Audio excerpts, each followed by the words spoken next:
The wind rose like a scream across the plains, sweeping dust over the frozen earth and whispering through the split rails of a fence barely holding together.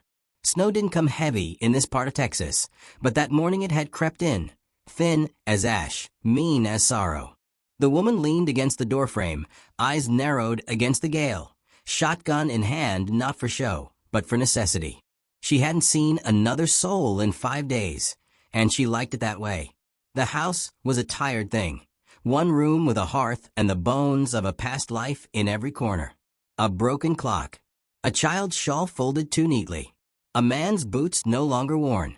She kept to herself, spoke only when her voice was needed, for the horses, for God, or for no one at all. The town had long stopped asking about her. They called her hard, said she'd been born with gunpowder in her blood and silence stitched to her spine. But none of them had buried what she had. None had watched their life unravel slow as thread through a needle's eye. She was chopping kindling when the first shot cracked like thunder across the hills. One, then another, closer. Then a third, nearly at her doorstep. The axe paused mid-swing. The horses in the lean-to whinnied, restless. She turned toward the sound, breath caught between her ribs. It was the kind of silence after a shot that tells you something's dying, and something else might follow. She stood still a long moment, snow hissing against her coat, then turned back inside and bolted the door. Fires needed tending, not ghosts. But her hand lingered on the latch. The prairie was full of things that didn't stay buried, and the wind was whispering in a tongue she hadn't heard in years. She was grinding dried corn for supper when the dogs began to growl, low and certain. She opened the door a crack and peered out. At first, she saw nothing but the bleached wash of dusk. Then, out of the snow, a figure emerged. He staggered forward like a man drunk on pain, barefoot, bare-chested despite the cold. One hand clutched tight to a wound in his side. Blood stained the white snow behind him in long, dragging streaks. He collapsed 5 feet from her porch. For a breath, she didn't move. She just stared at him, tall, lean, young. His skin was copper dark.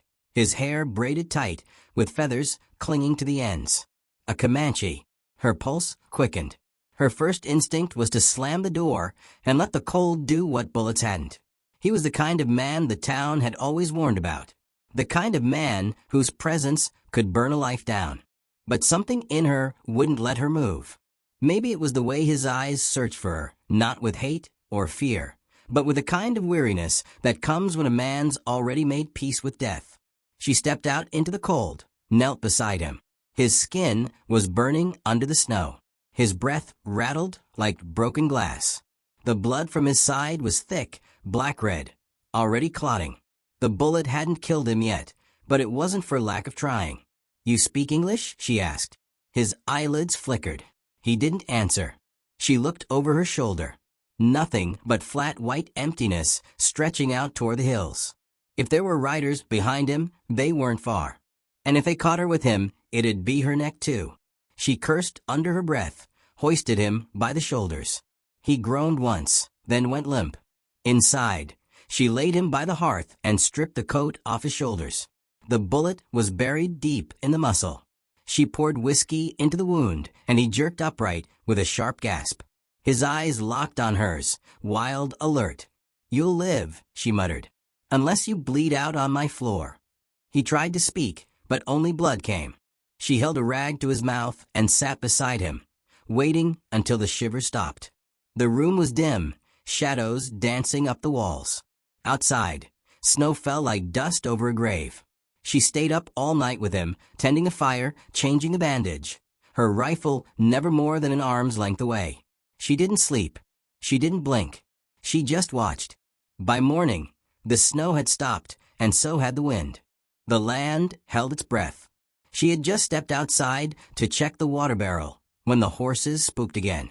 3 riders trotted over the rise, local men. One wore a deputy star. The other 2 carried shotguns with the ease of experience. All 3 had the look of men who liked to shoot first and carve the story later. "Ma'am," the lead man said, tipping his hat. "Cold morning." She nodded, said nothing. "We're tracking someone," he continued. "Indian scout." Turned on his own. Shot a ranger near Split Rock. Got himself winged. Came this way. She shrugged. I heard shooting. Didn't see a soul. The deputy squinted at the house. Mind if we check inside? Just a formality. She met his gaze. My husband's buried out back. I sleep with a rifle. You think I'd invite danger into my home? The man frowned, but didn't press. His eyes drifted to the smoke curling from the chimney. You're burning good cedar. Bet the fire kept warm last night. Cold like this, fire's life, she replied, tone flat. They lingered a moment longer. Then one of them spat into the snow, and they turned their horses. She waited until their silhouettes vanished over the ridge before she stepped back inside. The Comanche man lay exactly where she left him.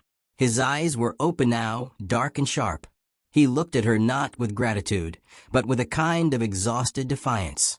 Like he was waiting for her to say she'd made a mistake. Instead, she handed him a tin cup of water. He drank slowly, never breaking eye contact. After a long silence, he spoke. Just one line. You should have let me die. She looked at him a moment, then turned back to the fire, feeding it another log. Her voice was quiet but firm. Maybe I didn't want to be the only ghost in this house. He hadn't spoken again in nearly a day, though his eyes watched everything. The way she stirred the stew with the back of a knife, how she checked the door twice before unbolting it, how she laid her rifle by her side at night like a sleeping dog. When she cleaned his wound, he didn't flinch. Not even when she pressed hard with the whiskey-soaked cloth. Pain had become part of him, like a bone reshaped under pressure. He sat propped against a stone hearth now, leg bandaged, body blanketed in a ruffle quilt she'd sewn from years of cast-off shirts. His hair, thick with sweat and days of travel, had come undone at the sides. She'd cut his fever with cold cloths and silence. Still, his presence rattled the stillness of the cabin, like a knife resting just barely off balance. When he finally spoke again, it was dusk. Outside, the wind had died, and the coyotes had begun their crying. You live far from others. She didn't look up from the kettle. That's no accident. Afraid. I was. Once. He said nothing more, and she let the quiet stretch. It was a hard, cracked kind of silence, like old leather that no longer bent. When she turned with the bowl of stew, he took it without thanks. She didn't need one. He ate slow, thoughtful, like a man trying to remember how to eat among the living. She sat across from him, the rifle between them.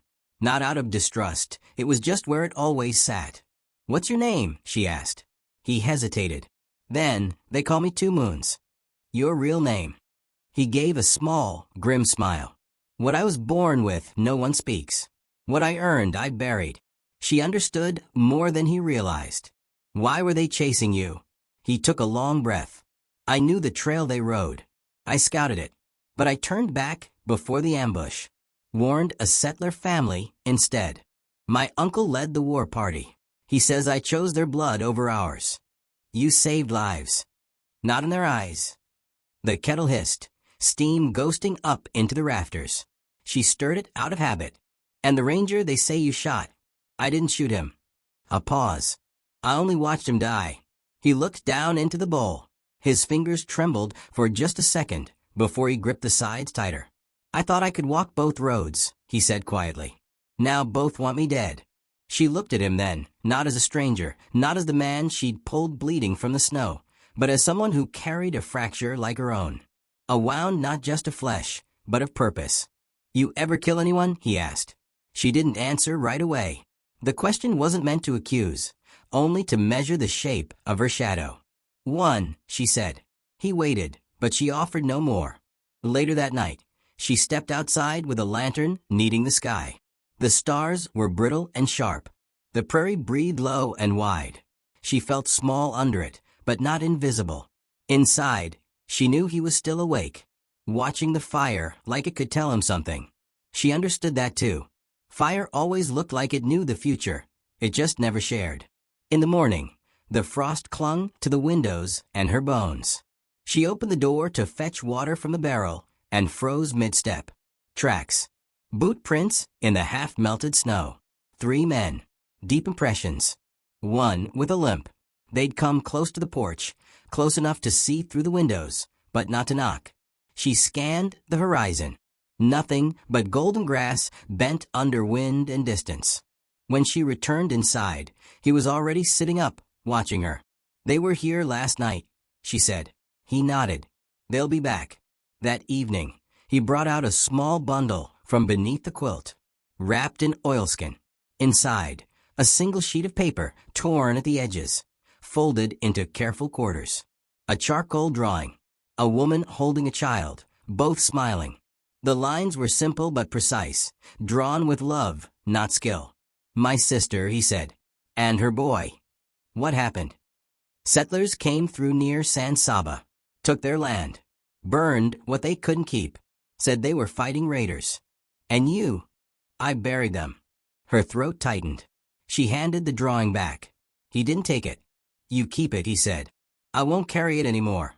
She placed it on the mantel above the hearth, between a cracked horseshoe and a Bible with pages missing. That night, she let her rifle rest against the wall. Instead of her usual cot, she pulled a chair beside him and dozed upright, her hand resting near his, not touching, but close enough that he could feel the warmth of her fingers. In sleep, she dreamt of fire again, the same dream she'd had for weeks. Flames rising in every window, her house eaten from the inside. But this time, she didn't run. This time, she stood in the doorway, and a shadow moved through the smoke toward her, tall, wounded, with eyes like stormlight. She woke before dawn, breath sharp in her throat. He was already awake. "You dreamed loud," he said. She shook her head. Used to it. He reached for his bandage, wincing as he shifted. "I should go. You've done enough. They'll kill you. They'll kill you too. I've lived through worse." His voice dropped. "I don't want you to die for me." She stared at the fire. "Then stay alive. That'll be payment enough." The knock came just before sunrise. A single knock. Not frantic. Not polite. Measured. She looked at him. He nodded once. She opened the door with a rifle already in her hands, heart drumming a funeral beat in her chest. Outside stood her neighbor, Eli. Wiry, shifty-eyed, dressed in the same dust-colored coat he'd worn since autumn. "Morning," he said, too casual. "So your chimney's smoking clean. Figured you might be entertaining." She said nothing. He stepped forward. She blocked the doorway. "Word is," he went on, "a certain redskin's been bleeding out somewhere near. Got the whole county stirred up." "You calling me a liar, Eli?" "I'm saying," his eyes shifted past her shoulder, "if you're harboring a savage, it won't end well. For either of you." She stepped out onto the porch, rifle at her side, but steady. "You best turn around." Eli's eyes lingered on her, uncertain, calculating. Then he smiled, thin and cold. "Storm's coming," he said, turning his horse. "Don't get caught on the wrong side of it." When she went back inside, the Comanche was already on his feet, swaying slightly, but upright. "They know," she said. He nodded. "I won't run," he added. She looked at him, not with fear, not with doubt, but with something older, a kind of resolve that had nothing to do with survival. "Then we make ready." And outside, the wind began to rise again. The prairie was watching them, not in the way people watch, with intent or judgment, but with the old silence of earth that had buried too many truths. The wind had gone still, as if even the land held its breath. Morning cracked open slow, golden light crawling through the slats of the shutters like a hesitant guest. Inside, the woman laid the last log on the fire and listened to the creak of the floorboards beneath the Comanche man's steps. He'd healed faster than she expected, but not fully. His legs still stiff, his movements cautious. Yet he no longer looked like a man waiting to die. There was fight in the way he moved, and something heavier behind his eyes. Something resigned. "They're not coming to arrest me," he said.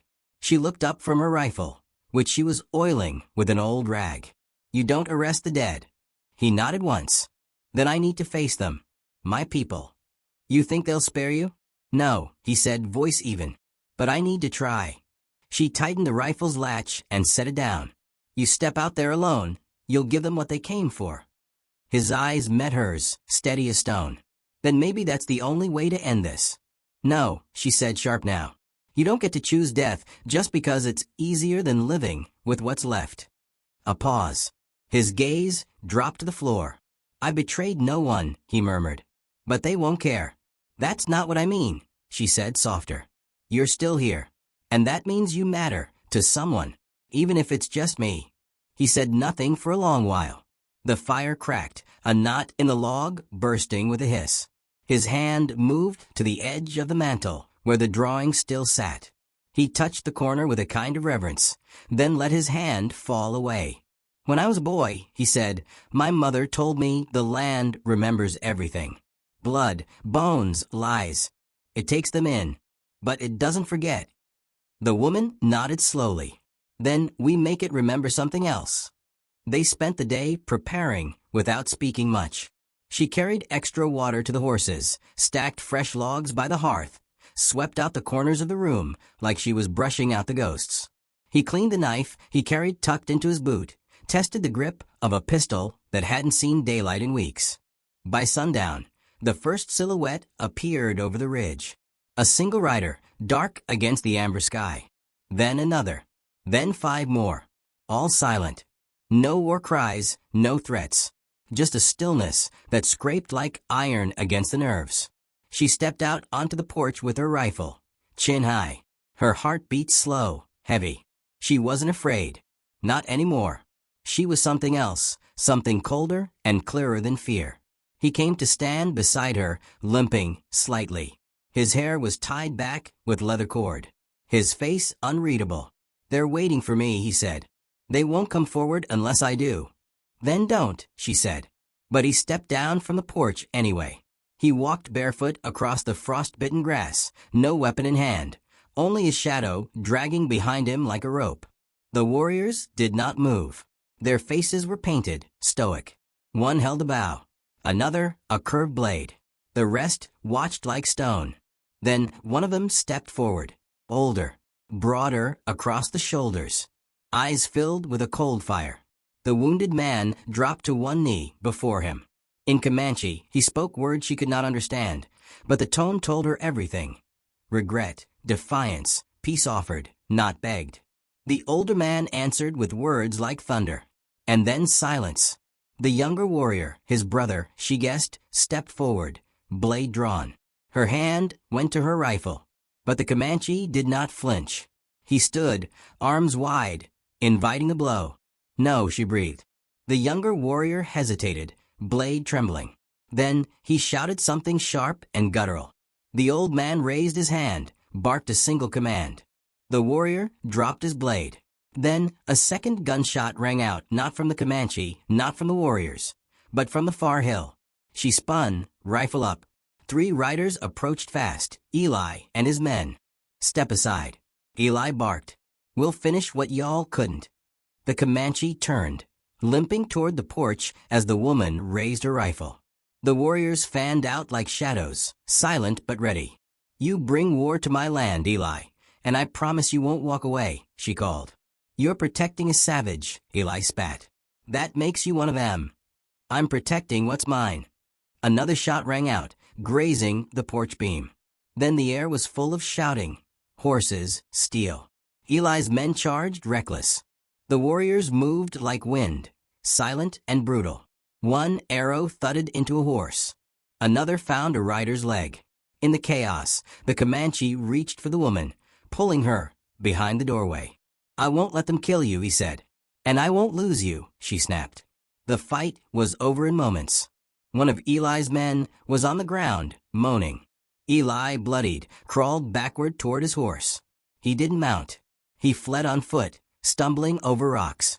The prairie went still again. The old warrior stepped forward, looked long at the woman, then at the man who had once been his kin. He said a single word in Comanche. The man nodded. Then the warriors turned and rode into the dark. Inside, the fire crackled once more. She sat on the floor, blood on her shirt that wasn't hers. He knelt beside her, hand on hers. I'm not sure what happens next, he said. She looked at him, a half smile pulling at the edge of her mouth. Then we stay long enough to find out. The sun rose pale and wary over the hills, as if unsure it should shine on what had passed. Smoke still clung to the trees, curling from the blackened mark where Eli's men had fled, leaving behind a broken rifle and a shattered saddle. Birds didn't sing that morning. Even the prairie dogs kept low, as though mourning the blood spilt into their soil. Inside the house, quiet returned not as peace, but as aftermath. She moved slowly, sweeping broken glass into a pan, fingers raw from splinters and tension. Her face bore no bruises, but she looked like someone who'd walked through fire barefoot and never once winced. Across the room, the Comanche sat at the hearth, sharpening his knife with slow, deliberate strokes. Not because he needed it sharp, but because movement kept the ghosts from settling too deep. They didn't speak for a long time, but the silence had changed. It no longer separated them. It tethered. Finally he spoke. "My uncle will not forget what happened here." She nodded, not stopping her sweeping. "Nor will the land. They let me live. That is not forgiveness. That is mercy dressed in warning." "You think it was mercy?" she asked, setting the pan aside. "Looked like a kind of respect to me." His sharpening paused.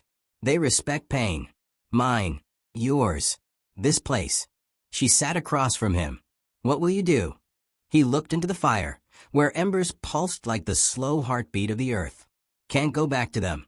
Can't go forward alone." She let the words settle. Outside, the wind shifted. A door somewhere in the world opened just slightly. "You don't have to go anywhere," she said. He looked at her now, really looked. Not with caution, not with grief, but with the full weight of a man trying to decide if he deserved what stood in front of him. "You'd have me stay," he said. "Not a question." "I would. I bring blood behind me. So do I.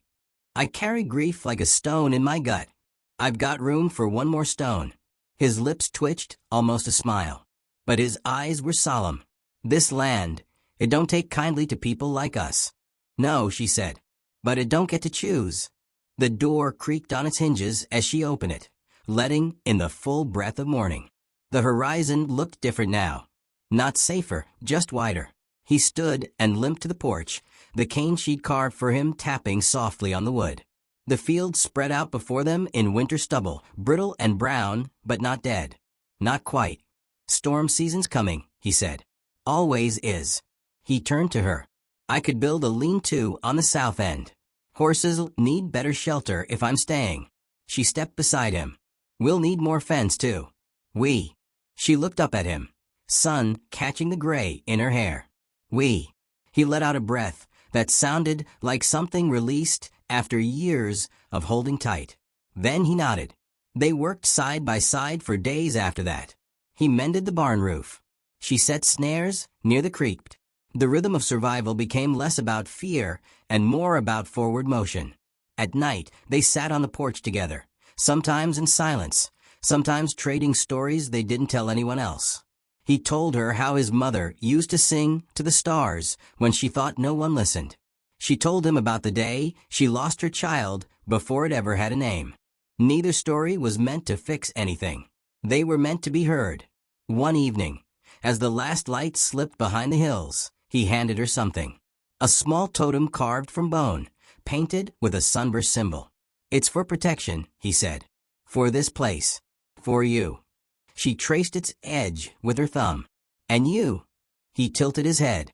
"I think I found what I was meant to protect." No kiss passed between them that night. No sudden heat or declarations. Just the quiet gravity of two people who had stopped running. From the past, from themselves, from each other.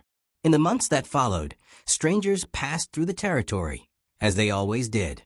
A few whispered stories of the stone woman who'd once shot a man clean through for touching her gate. Others spoke of a Comanche ghost who walked upright and unarmed beside her, speaking little, watching everything. Some called it legend. Others just nodded and rode on. But the land knew. The land always knew. It remembered how the house stood when it should have fallen. How the woman stayed when she had reason to leave. How the man returned when he had nothing left to offer but himself. And how the fire between them didn't burn down the house. It lit it from within. One day, when the snow had melted and the wildflowers came back, she stood at the fence post watching a hawk ride the wind. He came up behind her, his hand brushing hers. "What are you thinking?" he asked. She looked toward the horizon, where the sky met the endless roll of land and breath. "That this is the first time I don't feel like the ghost in my own story." He smiled, for real this time. "That makes two of us." And in the distance, thunder rolled. But it didn't bring fear anymore. Only rain,